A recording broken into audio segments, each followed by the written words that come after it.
Throw the stone, blank the wall. On, onto, through, or at. Hindi ka pwedeng mag-on kasi ang ibig sabihin ng on, yung stone, nandun na siya mismo sa surface ng wall. Nagta-touch na silang dalawa. Ibig sabihin, pag nilocate mo yung object, nandun na siya.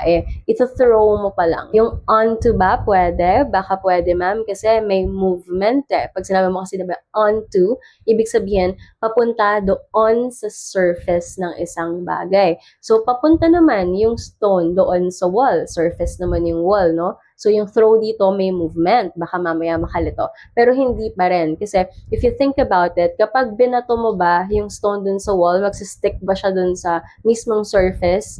Hindi naman siya magsistick doon. Dapat, ang landing ng bagay na nagmo-move towards the surface ay yung surface mismo. Pero kung tatama lang siya doon, tapos hindi naman siya doon yung landing niya, hindi mo gagamitan ng onto. In other words, kapag onto, dapat magla-land siya on top of the surface. Yung through naman, obviously, hindi rin pwede kasi magpe-penetrate ang ibig sabihin yan. So, hindi naman tatagos yung stone doon sa wall. So, ang natitira na lang is at, which is the correct answer.